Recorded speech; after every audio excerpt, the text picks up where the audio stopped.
Bonsoir. Bonsoir. Est-ce que tu peux nous dire le rêve que tu réalises? Je fabrique ma maison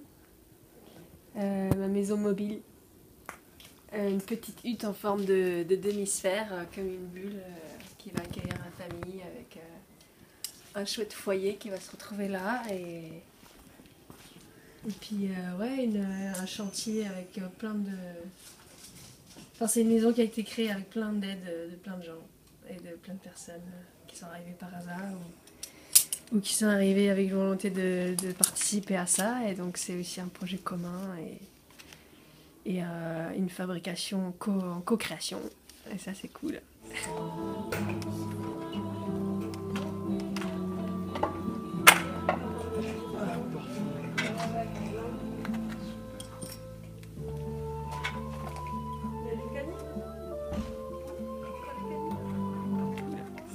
Alors en fait, tu viens de créer ta maison, donc c'est un dôme d'âme. Un dôme d'âme, un dôme. Une habitation nomade. Ouais. Toi, tu es couturière. Ouais, je suis couturière, ouais. Et je suis couturière et donc j'ai cousu avec mon fil et ma machine à coudre un habitat et ça c'est un chouette rêve aussi de coudre un manteau ou un manteau de maison et que ça puisse être posé là où on veut, là où on se sent bien jusqu'à ce qu'on s'y sente bien et qu'après on a envie de bouger, qu'on l'emmène avec nous et qu'on le transporte comme dans une valise. Donc c'est tout un tissage quoi. Combien d'heures pour coudre, pour monter le bois et le montage là? Alors là, on a fait le montage et on a mis la housse, on a fini de la coudre en 2 jours. Combien de temps de travail avant pour toutes ces coutures, le patron, à la fois du tissu et du bois? Le patron est... le bois, c'est un mois intensif de travail de 10 heures par jour. Tout le bois. Ça, c'est mon coéquipier qui le fait. Et puis la couture, je pense qu'on peut compter 2 mois de travail à peu près... 2 mois de travail.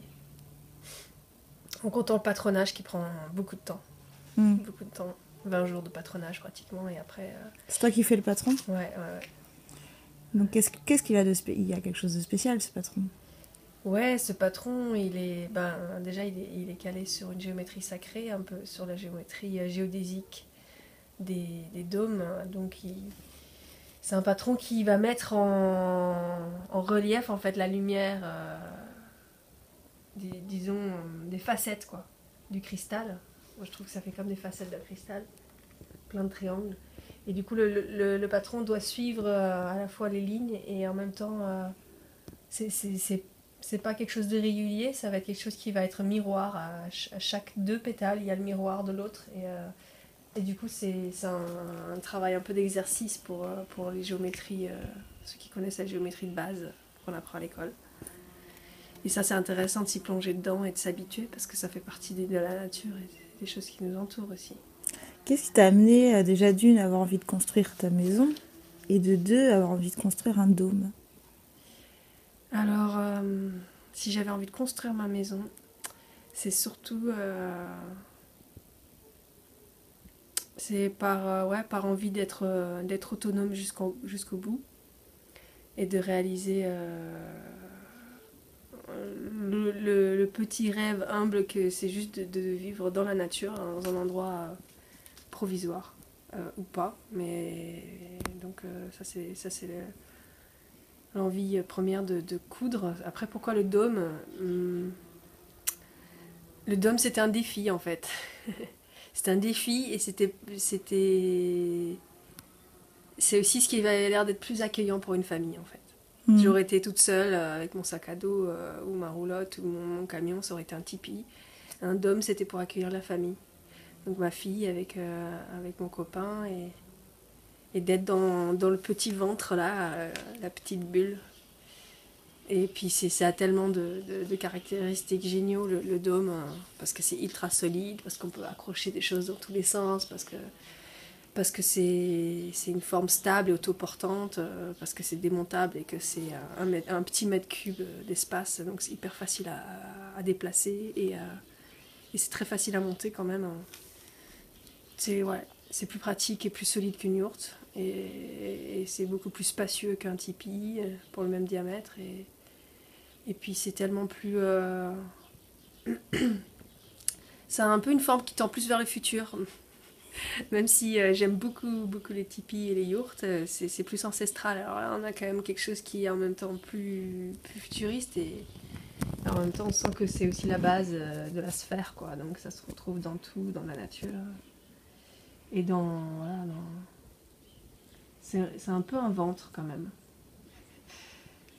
Donc c'est la base de tout, quoi.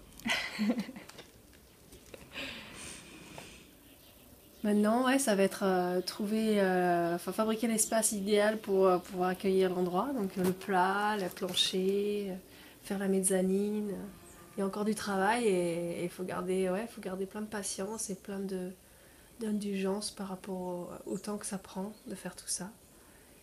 Et de voir aussi le plaisir de la valeur de ce travail en fait, et de ce que c'est une maison, même si c'est une maison nomade. Et que voilà, je pense qu'on va prendre le temps de s'installer. Le fait d'avoir notre fille, ça va vachement nous aider.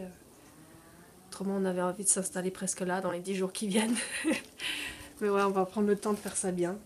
Et après, vivre dans notre petit dôme, à côté des copains, du réseau social. Et puis voilà, partager aussi ce savoir-faire. Et être dans la nature, avoir les animaux, le jardin, le potager, faire du maraîchage et des plantes. Et tout ça avec ce petit foyer là au centre. Ouais. Merci Trioune. Merci.